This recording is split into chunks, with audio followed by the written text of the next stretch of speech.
네, 우리 말씀 보도록 하겠습니다. 여러분 혹시 이 작품을 혹시 아세요? 네, 띄워주시고 너무나도 유명한 작품인데 여러분 혹시 이 작품의 이름 그리고 네 그러면은 이 그림을 그린 화가는 누굴까요? 네, 그렇죠. 반 고흐. 네, 고흐 너무 유명한 예술을 좀 안다 하는 분들은 다 아는 그런 예술 작품이죠. 여러분 이 작품이 많은 사람들로 하여금 정말 사랑받는 작품인데 왜 그런지 알 것 같아요? 이게 왜 명작일까? 이게 왜 수작일까? 여러분 이유를 알 것 같아요? 아니요. 잘 모르겠죠. 네, 그렇죠. 자세히 여기에는 깊은 의미가 있는데 자세히 보면 여기가 다 별이에요. 저기 동그라미가 다 별이에요. 그래서 별이 빛나는 밤이잖아요. 그러니까 별이 빛난다. 근데 사실 이거는 소망의 메시지가 담겨 있어요. 우리가 어두울 때 별은 더 빛나잖아요. 그러니까 어려운 상황 가운데서도 소망은 있다, 희망은 있다 라는 그런 메시지가 담겨 있기 때문에 소망 없이 살아가는 사람들에게 큰 울림을 주어서 이 작품이 굉장히 명작의 반열에 오른 그런 작품이 되었어요. 그런데 많은 사람들이 이 작품을 처음부터 좋아한 건 아니에요. 방금 조한글 선생님의 말씀처럼 이게 왜죠? 약간 그런 사람들 이게 무슨 작품이죠? 모르겠는데요? 라는 사람들의 반응이 사실 그런 반응이 대부분이었어요. 그래서 많은 사람들이 작품을 오해하고 이상하게 쳐다보았어요.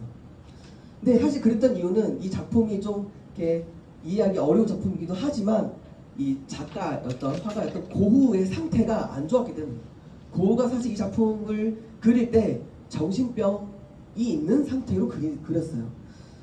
그래서 야 이거는 정신병자가 그린 거야. 이상한 그림이야. 보지마 이런 식으로 이 화가를 나쁘게 보고 이 작품도 이상한 작품이야. 보지마. 그래서 많은 사람들이 이 작품의 진면목을 몰랐어요. 이 작품의 가치를 모르고 무시했죠.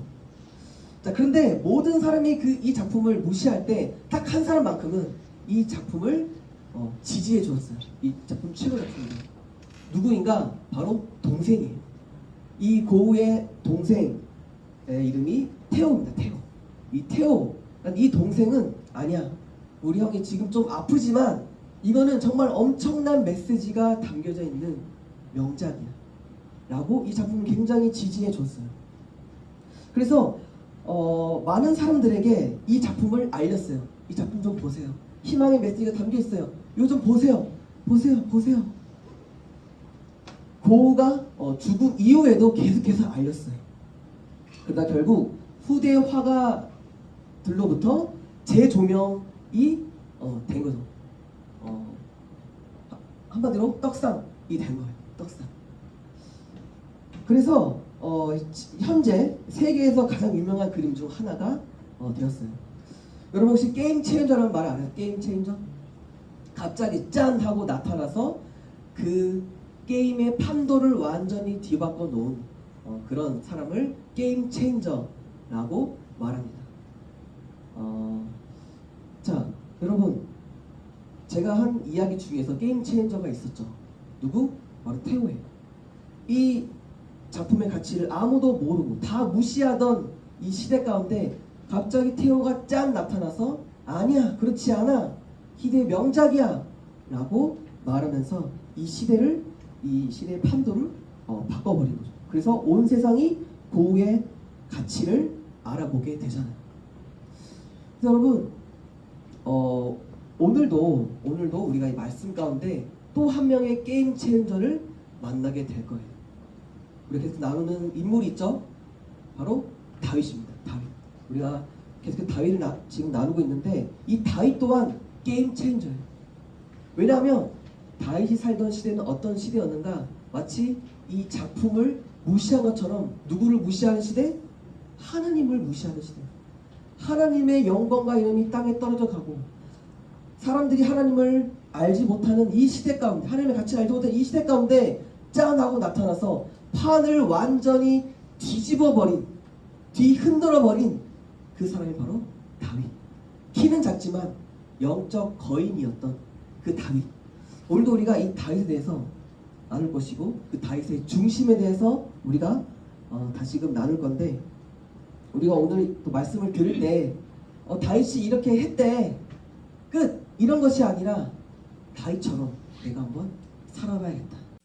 다윗처럼 하나님을 예배해봐야겠다 라는 그런 거룩한 도전과 열망들이 오늘 여러분들에게 주어지기를 주님의 이름으로 축복합니다. 그래서 오늘 제목처럼 다윗처럼 하나님을 예배하고 다윗처럼 춤을 추고 다윗처럼 주님을 사랑하는 거룩한 예배자들 되시기를 주님의 이름으로 축복합니다.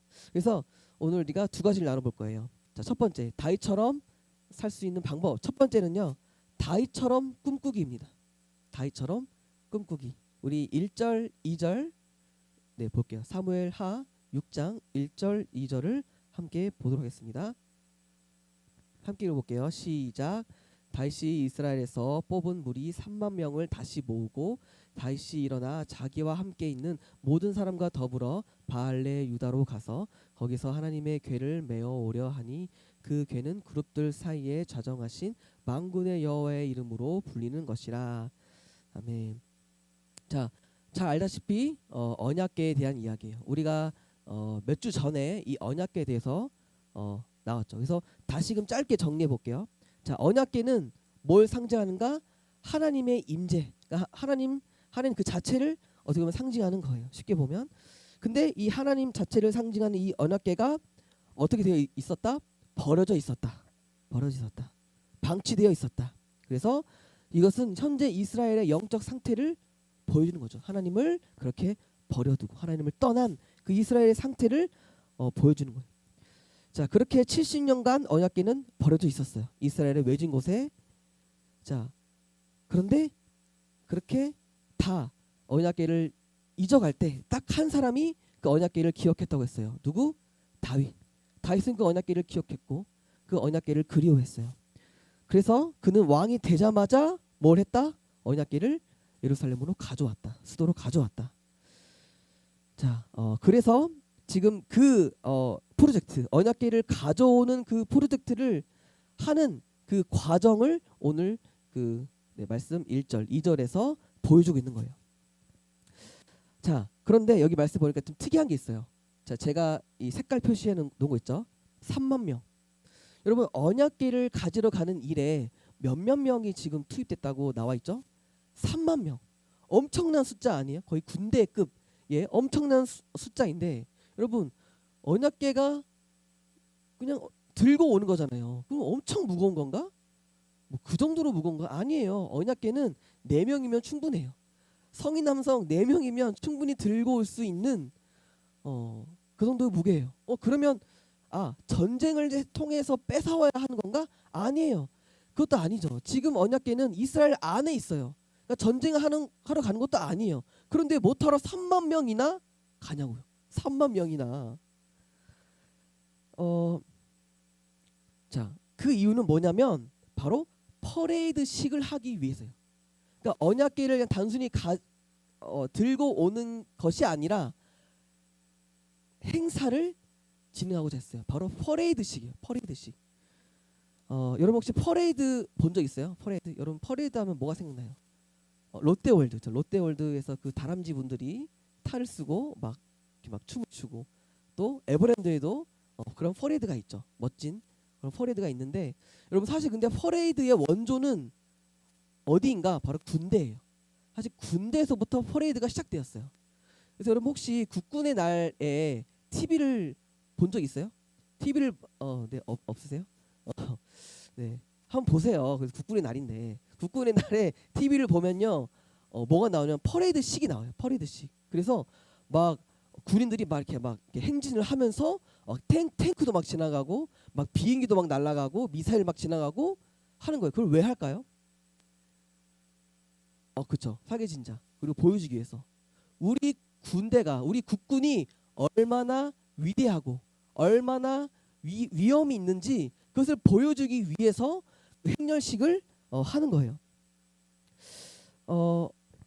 여러분 그냥 언약궤만 가져와도 되는데 굳이 3만 명이나 가서 이런 그런 행렬식 퍼레이드를 진행했어요. 왜 했을까? 다윗은 하나님의 위엄을 높이고 싶었던 거예요. 딱 그거 하나예요. 그 이스라엘 가운데 하나님을 알지 못하고 하나님을 떠나 있고 하나님의 이름을 무시하는 그 영적 타락 가운데 있는 그 온 이스라엘에게 하나님이 이런 분이야. 하나님이 이렇게 영광스러운 분이야. 하나님이 이렇게 가치 있으신 분이야. 그분의 위상과 그분의 위엄을 회복하기 위해서 그분의 가치와 하나님의 존귀하심을 온 세상에 선포하고 싶어서 다윗은 이 행렬식, 이 거대한 이 행렬식을 준비하고 있었던 거예요. 그럼 그래서 이 퍼레이드를 쭉 보면 굉장히 단순해요. 자, 일단 언약궤가 있는 곳은 어디였는가? 아까 제가 말했는지 모르겠는데 바알레 유다라는 곳이에요. 바알레 유다. 이 바알레 유다라는 곳은 예루살렘 성 수도에서 15km 정도 떨어져 있는 곳이에요. 15km 정도면 여기 중화에서 북쪽으로는 의정부, 그다음에 동쪽으로는 하남, 남쪽으로는 강남 정도 되는 그 정도 거리예요. 그 정도 되는 거리를 이제 행렬식을 하면서 뭘 했냐? 찬양했어요. 계속 찬양, 계속 예배. 찬양과 예배를 하면서 그 긴 거리를 계속해서 찬양하면서 행렬했습니다. 여러분, 그래서 온 이스라엘이 떠들썩했어요. 온 이스라엘이 그 행렬식, 그 거대한 행사로 인해서 들썩들썩했을 거예요. 많은 사람들이 목격했을 거예요. 하나님의 위대하심을, 하나님의 위엄을 목격했을 거예요. 그런데 어떤 사람들은 이렇게 말해요. 이것은 다윗의 정치적인 행보다. 그러니까 순수한 목적이 아니라는 거예요. 순수한 목적이 아니라 다윗이 이제 막 왕이 됐잖아요. 자신의 그런 왕권을 좀 더 선명하고 좀 더 명확하게 하기 위해서 지금 이 행사를 이용해 먹는 것이다. 그래서 자신의 입지를 굳건하게 하는 것이다라고 보는 사람도 있어요. 그러나 다윗은 절대 그렇지 않아요. 다윗은 단 한 번도 그렇게 하나님을 이용하지 않았어요. 단 한 번도. 정말 다윗은 순수한 꿈이었던 거예요. 하나님의 위상과 위엄이 회복되는 거, 그분의 이름이 드높아지는 거, 그것이 그 다윗의 순수한 꿈이었어요. 여러분 역대하 16장 23, 25절 함께 읽어볼게요. 시작. 오며 여호와께 노래하며 그의 구원을 날마다 선포할지어다. 그의 영광을 모든 민족 중에 그의 기이한 행적을 만민 중에 선포할지어다. 여호와는 위대하시니 극진히 찬양할 것이요 모든 신보다 경외할 것이며. 여러분 이 말씀이 그 행렬 가운데 다윗이 선포했던 고백이라고 저는 생각해요. 다윗은 계속해서 하나님을 높이며 그분의 위엄과 그분의 가치와 그분의 위대하심을 노래하면서 이 행렬식을 계속해서 이어나갔어요. 그리고 그 300명 모두 다 동일하게 다윗의 영성과 동일하게 그 하나님을 찬양하면서 갔을 거예요. 여러분 그래서 다윗은 이런 순수한 꿈이 있었다고요. 온 이스라엘이 다시 하나님을 예배하는 거, 하나님의 이름이 땅에 떨어지고 하나님을 무시하고 하나님의 가치를 알지 못해서 예배가 무너진 그 이스라엘 가운데 예배가 회복되고 하나님이 얼마나 존귀하신 분인지를 알고 그분의 진정한 가치를 깨닫고 하나님을 진심으로 온 이스라엘이 예배했으면 좋겠다. 이것이 다윗의 순수한 꿈이었어요. 저는 여러분들께 질문하고 싶어요. 여러분의 꿈은 무엇이에요? 여러분의 꿈. 여러분의 소원은 무엇이에요? 여러분 다윗의 꿈은요. 온 세상이 하나님을 알고 온 세상이 하나님을 예배하고 찬양하는 것이 꿈이자 소원이었어요. 여러분의 꿈은 무엇입니까? 여러분 우리 이런 찬양 있잖아요. 하나님의 꿈이 나의 비전이 되고. 여러분 이 찬양 여러분 있잖아요. 여러분 여러분의 꿈은 정말 하나님의 꿈입니까? 여러분의 그 미래 가운데, 여러분의 그 진로 가운데, 여러분의 그 장래 가운데 하나님이 계십니까? 여러분 무엇을 위해 사십니까? 그분을 위해 정말 사세요? 우리의 꿈이, 우리의 비전이 하나님의 비전으로 가득 차 있는지, 아니면 그저 나의 비전으로만 가득 차 있는지 한번 생각해 봤으면 좋겠어요.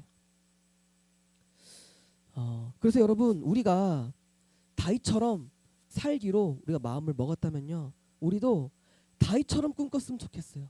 여러분 혹시 그런 꿈 없어요? 여러분 학교에서 외롭잖아요. 학교에서 교회 다니는 친구들 물어보면 많이 없잖아요. 외롭게 신앙생활 하잖아요. 여러분 그런 생각 없어요? 아, 여기 있는 모든 친구들이 하나님을 알았으면 좋겠다. 여기 있는 모든 친구들 하나님을 예배했으면 좋겠다. 여러분 그런 순수한 꿈은 혹시 없으세요? 우리가 그런 꿈을 꿨으면 좋겠어요. 학교 가운데, 학원 가운데 믿음의 친구들이 생겼으면 좋겠다. 하나님을 예배하는 예배자들이 일어났으면 좋겠다. 다시 이 땅 가운데 부흥이 일어났으면 좋겠다. 여러분, 여러분들 그거 아세요? 청소년 지금 청소년 중에 하나님을 믿는 그 수가 몇 퍼센트인가? 3%래요. 3%. 여러분들은 그 3% 중에 있는 희귀하신 분들이 굉장히 귀한 사람들인 거예요. 굉장히 귀한 사람들. 근데 여러분 마음 아파 합시다. 3%밖에 없다는 거, 믿음의 친구들이 없다는 거, 함께 좀 마음 아파합시다. 그래서 여러분들의 친구들, 학교, 학원 가운데 예배자들이 일어나는 그 순수한 꿈을 꾸는 여러분 되시기를 주님의 이름으로 축복합니다.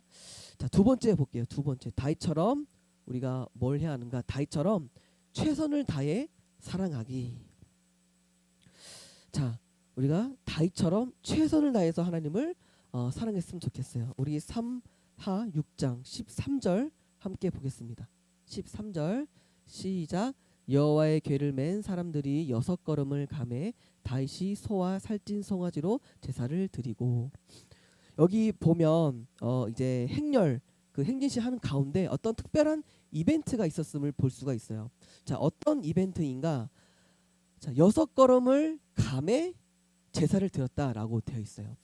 자, 그런데 감에라는 이 단어를 어떤 분들은 이렇게 해석해요.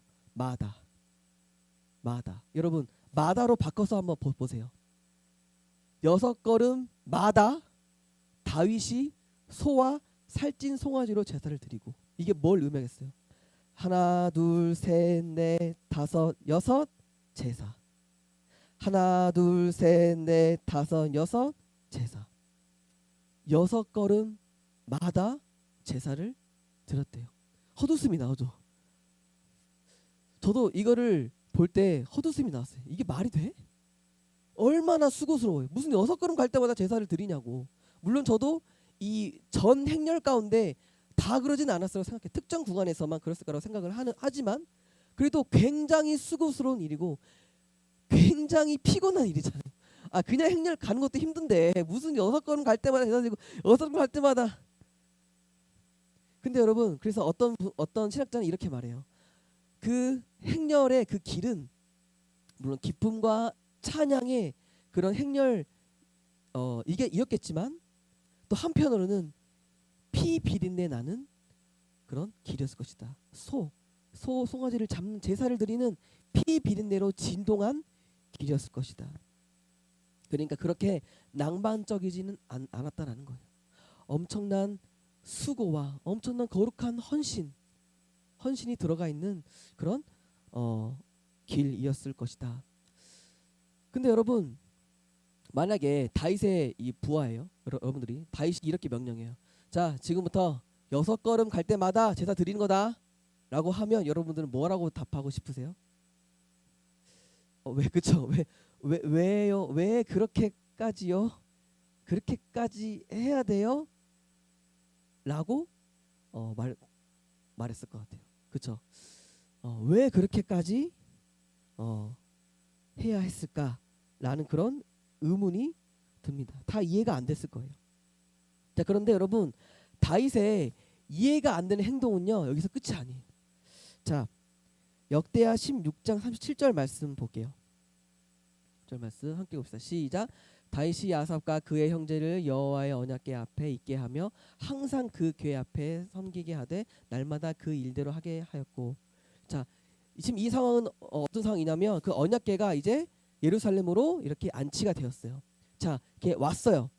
자, 그러면 이제 행렬식이 다 끝난 거잖아요. 좀 피곤하잖아요. 그러면 자, 얘들아 수고했다. 자, 이제 빨리 가서 쉬어라.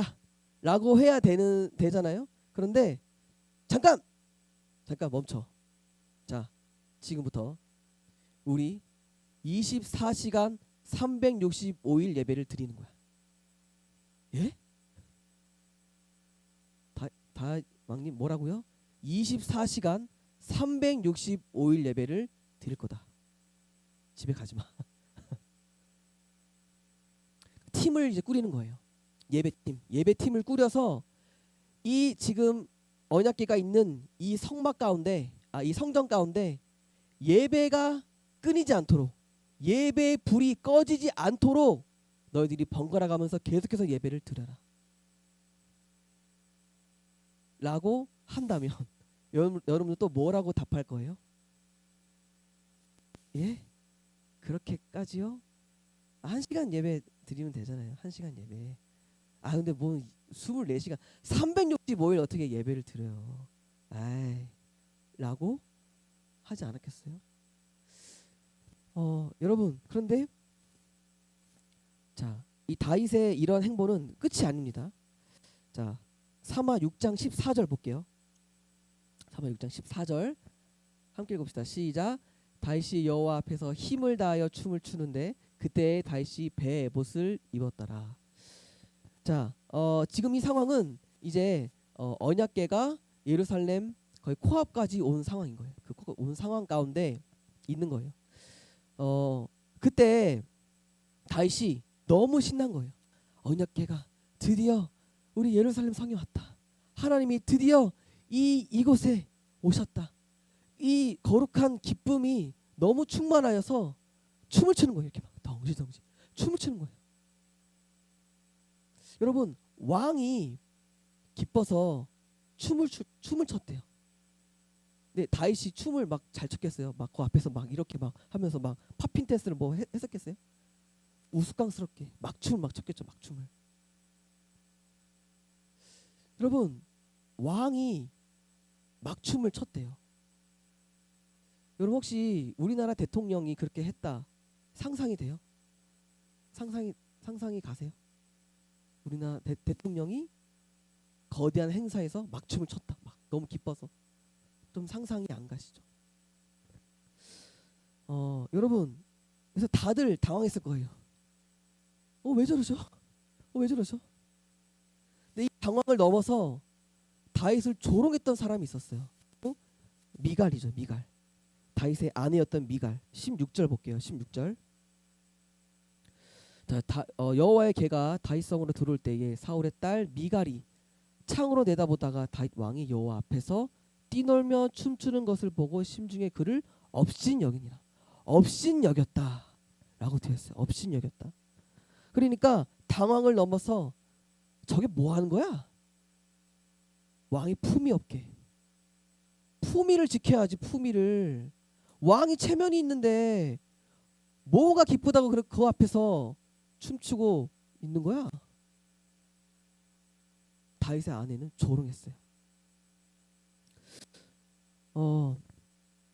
여러분, 당황과 그런 조롱 가운데 있었어요. 근데 여러분, 진짜 이해가 안 되는 건 사실 다윗이죠. 다윗은 왜 그렇게까지 했을까요?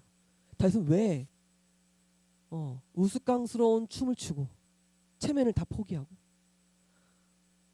24시간 365일 예배를 드리라고 하고 6걸음마다 제사를 드리라고 하고 왜 그런 말도 안 되는 것들을 요구했던 것일까? 여러분, 이 세 가지 사건은 공통점이 있어요. 바로 다윗의 최선이에요. 다윗의 최선이에요. 다윗은요, 자신의 최선을 다해 하나님을 섬기고자 했던 거예요. 여러분, 그런 다윗을 모두 다 이해하지 못했어요. 모두 다 이건 오바야, 이건 오바야, 이건 아니야, 이건 아니야, 이건 힘들어. 심지어는 조롱까지 했어요.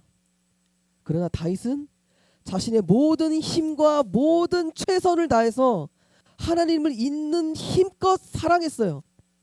왜? 왜? 그분은 그 정도로 합당하신 분이기 때문이에요. 그분은 이런 최선을 받으시기에 전혀 부족함이 없으신 분인 거예요. 다윗은 하나님의 진짜 가치를 알고 있었어요. 그분은 이 정도로 위대하신 분이다.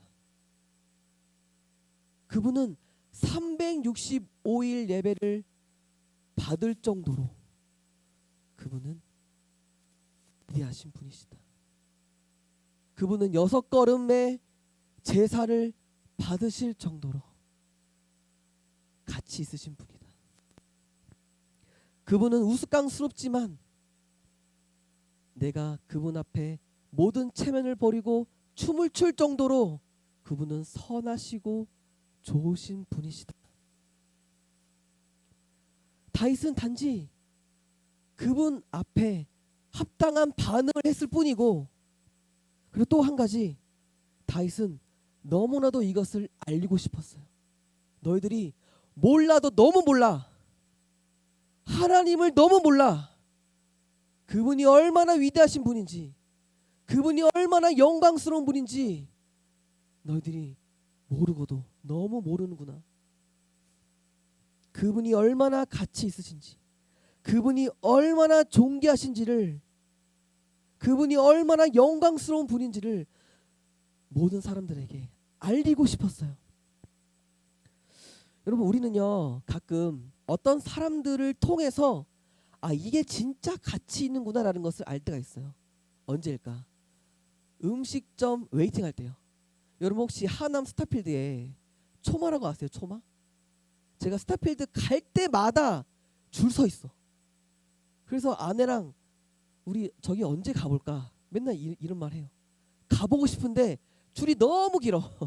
그래서 엄두가 안 나요. 근데 저걸 볼 때마다 느끼는 게 뭐냐? 저 집은 얼마나 맛있길래 저렇게 줄을 서지? 얼마나 맛있길래 많은 사람들이 저 식당을 예배할까? 이런 생각을 해요. 여러분 또 이런 경우 있잖아요. 여러분 혹시 올림픽 좋아하세요? 올림픽? 아니면 또 월드컵? 여러분 월드컵의 그 대회의 무게, 또 월드컵의 트로피, 올림픽의 금메달이 얼마나 귀하길래 선수들이 저렇게 피 터지게 죽어나도록 노력하고 저 금메달 따려고, 저 우승하려고 저렇게 피 터지게 노력할까? 그런 생각 한 적 없어요? 저게 얼마나 가치 있으면. 여러분 마찬가지로 다윗은요 합당한 반응을 올려드렸어요. 하나님께 최선을 다하고 하나님을 있는 힘껏 사랑했어요. 그 다윗을 볼 때 주변 사람이 결국 뭐라고 생각을 했을까? 처음에는 이해되지 않았지만 점점점 하나님의 가치에 대해 다시 한번 생각해 보게 되었을 거예요.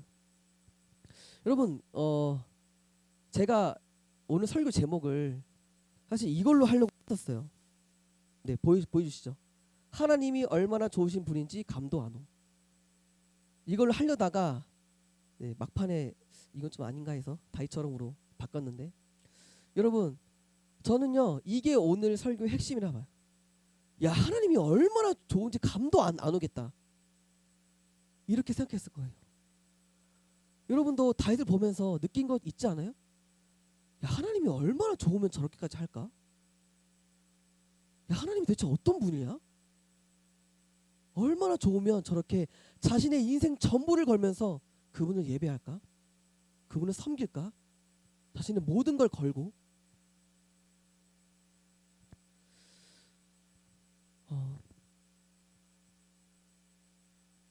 여러분 우리는요 지금 이제 수련회를 앞두고 있죠.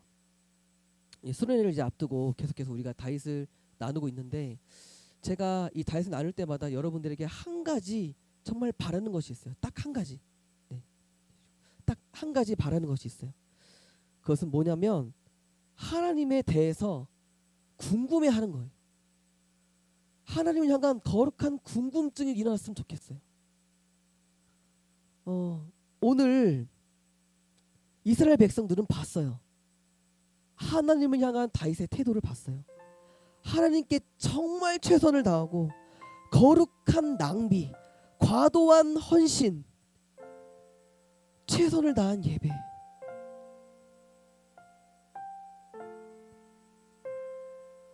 그 모습을 볼 때 하나님이 얼마나 좋으면 저럴까 라고 궁금했어요. 저는 여러분들이 이 다윗을 볼 때 그런 궁금증들, 거룩한 호기심이 일어났으면 좋겠어요. 하나님이 얼마나 좋으면 저럴까? 하나님이 대체 어떤 분일까? 나도 저 하나님을 만나고 싶다. 저 하나님을 만나고 싶다. 여러분, 아직 하나님이 믿어지지 않는 친구들이 있을 거예요. 괜찮아요. 하나님이 정말 살아계실까? 하나님이 정말 선하신 분일까? 난 잘 모르겠는데. 하나님이 날 정말 사랑하실까? 난 모르겠는데. 괜찮아요. 근데 한 가지 마음만 있었으면 좋겠어요. 하나님, 궁금하다. 나도 저분을 알아보고 싶다. 그 다윗의 하나님, 나도 만나보고 싶다. 그 거룩한 호기심이 있었으면 좋겠어요. 여러분, 저도 하나님을 경험하고 지금도 계속해서 만나고 있는 사람으로서 분명하게 말씀드릴 수 있는 것은 있어요. 그분은 저의 인생을 걸 만큼 그것에 합당하신 분이에요. 여러분들이 정말 가치 있는 것을 발견하면 인생을 걸잖아요. 마찬가지예요. 하나님은 인생을 걸기에 합당하신 분이에요.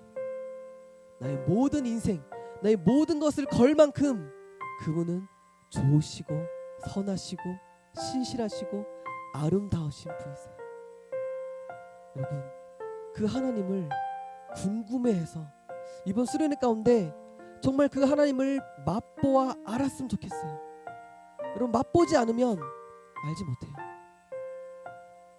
여러분, 맛보지 않으면 모르는 것이 당연해요.